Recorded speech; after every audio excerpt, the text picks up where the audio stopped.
Hello students, I am Meena Kumari from Motilal Nehru Public School. Today I will teach you some another questions of exercise 4.3.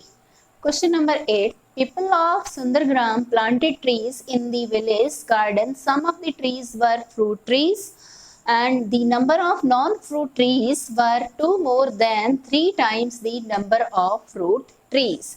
अब देखिए बेटा, जो non fruit trees हैं, ध्यान से देखिए स्टेटमेंट। जो फ्रूट ट्रीज हैं उसका क्या है, देखो 3 टाइम्स और उसमें 2 मोर। तो what was the number of fruit trees planted if the number of non fruit trees planted was 77। अब नॉन फ्रूट ट्रीज का नंबर भी दिया हुआ है, तो किसको आप सपोज करोगे, आप मान लोगे late number of fruit trees आपके पास क्या है बेटा, नॉन फ्रूट ट्रीज। अगर यदि फ्रूट ट्रीज x लेंगे तो उसके लिए नॉन फ्रूट ट्रीज बन जाएगा 3x + 2। तो देखो let number of fruit trees आपके पास बन गए x, देन नंबर ऑफ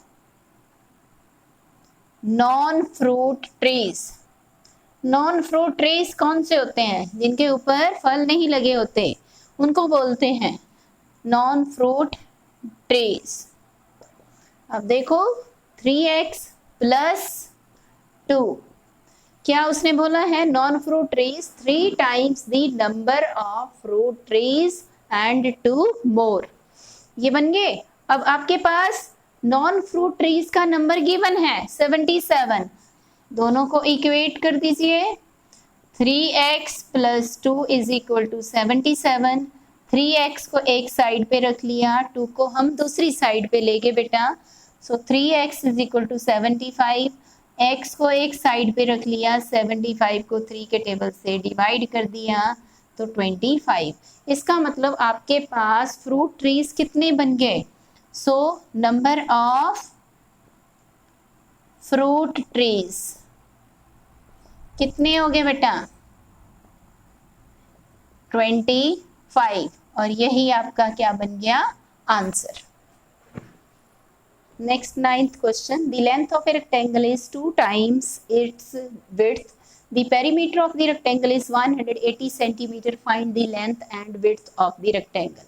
तो ध्यान से देखिए बेटा, इस क्वेश्चन में क्या है कि जो लेंथ है वो विड्थ का 2 टाइम है। विड्थ मीन्स ब्रेथ, तो आप किसको मानोगे, विड्थ को ले लोगे। लेट विड्थ आपके पास है x सेंटीमीटर, देन लेंथ आपके पास क्या होगी बेटा, 2 टाइम्स है उसका, तो 2x सेंटीमीटर। अब पेरीमीटर हमें पता है रेक्टेंगल का क्या होता है, perimeter of the rectangle 2 × length + breadth. ये आपने 6th क्लास में भी पढ़ा है, 5th में भी पढ़ा होगा बेटा। तो अब देखिए 2 × लेंथ है आपके पास 2x और ब्रेथ कितनी है x। अब पेरीमीटर कितना गिवन है, 180, सो 180 = 2 × 2x में एक x ऐड कर दिया तो 3x आ गया। 180 = 2 को 3 से मल्टीप्लाई किया 6, और x वैसे का वैसे ही। अब x को आपने एक साइड पे ले लिया, 180 को 6 से डिवाइड कर दिया, 6 दूसरी साइड पे जाके 180 को डिवाइड करेगा तो कितना आ गया आपके पास, 30। अब आपने क्या निकाली, लेंथ और विड्थ निकालनी है। इसका मतलब आपके पास लेंथ कितनी आ गई बेटा, 2 × 30 60 सेंटीमीटर, और विड्थ कितनी आ गई, x थी तो वो आ गई 30 सेंटीमीटर, और यही आपका answer. Next question number 10, Radha gets ₹17,480 as her monthly salary, तो एंड ओवर टाइम, जो राधा है उसको monthly salary plus overtime को मिला के 17,480 रुपीज मिलते हैं। Here salary exceeds the overtime, अब उसकी सैलरी जो है ओवर टाइम से कितनी इंक्रीज है, 10,000, फाइंड दी मंथली सैलरी। तो ये बताना उसकी मंथली सैलरी कितनी है। अब गिवन क्या है, over time plus monthly salary, ये गिवन है 17,480। तो अगर यदि हम ओवर टाइम से जो उसको सैलरी मिलती है उसको हम x ले लेते हैं, तो उसमें 10,000 प्लस कर देंगे तो उसकी क्या बन जाएगी, वो मंथली सैलरी बन जाएगी। तो अब देखिए बेटा कैसे लिखेंगे आप, let Radha's overtime money भी लिख सकते हैं, या इसको ओवर टाइम से जो सैलरी मिलती है उसको भी लिख सकते हैं। उसको आपने ले लिया रुपीज x, तो अब उसकी मंथली सैलरी कितनी बन गई, देन हर मंथली सैलरी कितनी बनी उसकी ओवर टाइम के साथ, x प्लस 10,000, ये बन गए रुपीस। अब उसने बोला है ना, देखो hair salary exceeds the over time bye 10,000।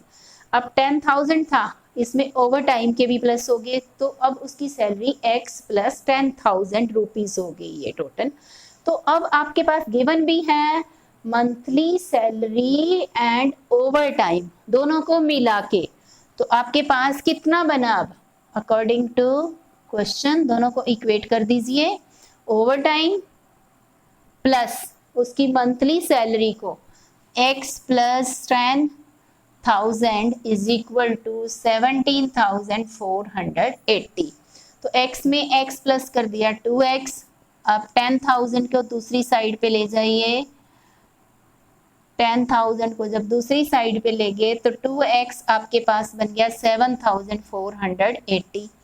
x एक साइड पे रख लिया, 2 दूसरी साइड जाके 7,480 को डिवाइड करेगा।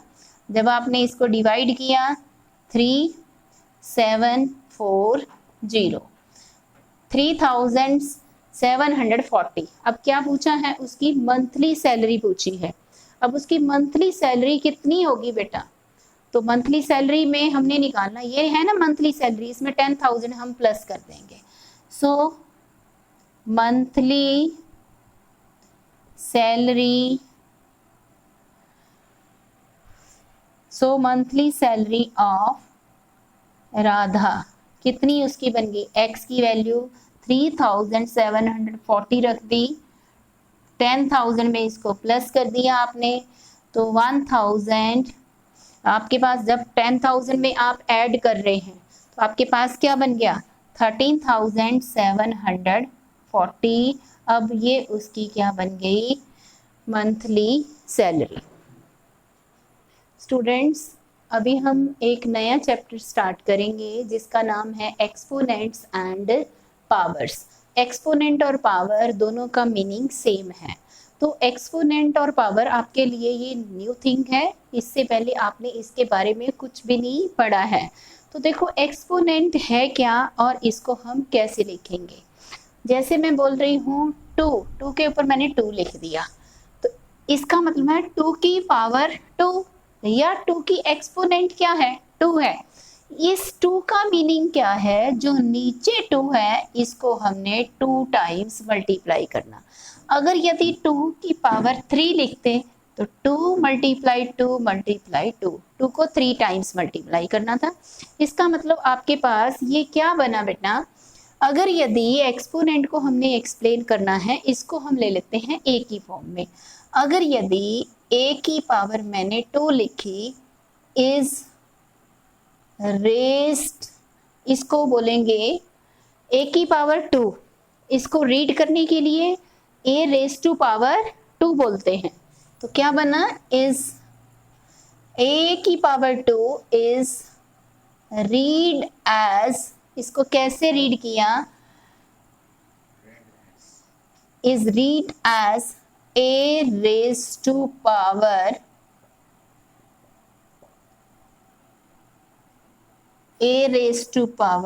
टू। पावर 2 है और इसमें हमारे पास बेस क्या है, बेस है a, और पावर क्या है बेटा, पावर है आपके पास 2। ठीक है, अब इसमें हमारे पास बेस और पावर आ गई। तो अगर यदि इसके हमने लॉज के बारे में डिस्कस करना है, लॉज ऑफ एक्सपोनेंट। अब ये एक्सपोनेंट या पावर दोनों का मीनिंग सेम है। इसके लॉज मीन्स इसके रूल्स क्या है, तो इसमें क्या है हमारे पास, या तो बेस सेम हो सकता है या पावर सेम हो सकती है। तो अगर यदि हम लेते हैं बेस है ए की पावर m मल्टीप्लाई ए की पावर n, दोनों में बेस सेम है तो पावर ऐड हो जाएगी m प्लस n। दूसरा हमारे पास ला क्या है, a की पावर m, उसके बाद डिवाइडेड a की पावर n। सेम नंबर को आपने डिवाइड करना है तो पावर सब्ट्रैक्ट हो जाएगी, a की पावर m माइनस n। उसके बाद a की power m whole power n, तो a की पावर m n बन जाएगी। अगर ये तो हमारे पास था, यहाँ पे बेस सेम था। अब क्या सेम ले लेते हैं हम, पावर सेम ले लेते हैं और बेस डिफरेंट कर लेते हैं।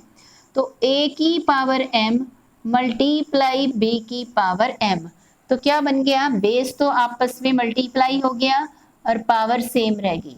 तो आपके पास बेस को मल्टीप्लाई कर दिया ab, तो ab की पावर क्या लिख दिया आपने, m लिख दिया। इसके बाद अगर यदि हमारे पास a की पावर m डिवाइडेड b की पावर m है, तो हम क्या करेंगे, a को b से डिवाइड कर देंगे और सेम पावर आपके पास क्या रह जाएगी, m रह जाएगी। इतना क्लियर है बेटा। उसके बाद देखिए कि अगर यदि किसी भी नंबर की जो पावर है वो 0 आती है, सपोज a की पावर 0 मीन्स 1, b की पावर 0 होगी तब भी उसका आंसर 1 आएगा। अगर यदि 1 लाख की पावर आप 0 लिखते हैं तब भी उसका आंसर 1 आएगा। उसके बाद आता अगर यदि -1 की पावर हम इवन नंबर लेते हैं, इवन नंबर मीन्स 2 ले लिया आपने या 4 ले लिया या 6 ले लिया, उसका आंसर हमेशा ही पॉजिटिव आएगा। और -1 की है तो उसका आंसर पॉजिटिव 1। अगर यदि हमने -1 की पावर ऑड नंबर लिया है तो उसका आंसर हमेशा ही नेगेटिव आएगा, मीन्स -1। अब देखिए बेटा, अगर यदि कोई नेगेटिव नंबर है, सपोज करो a की पावर -m है, तो इसका आंसर क्या बनेगा, इसको पॉजिटिव कैसे बनाएंगे, 1/a की पावर m। तो जो a की पावर -m है ये नीचे जाके a की पावर m पॉजिटिव में आ जाएगी। और इसी तरीके से 1/a की पावर m है, अगर यदि इसको नेगेटिव बनाना है हमने तो इसको ऊपर ले जाएंगे, a की पावर -m आ जाएगी।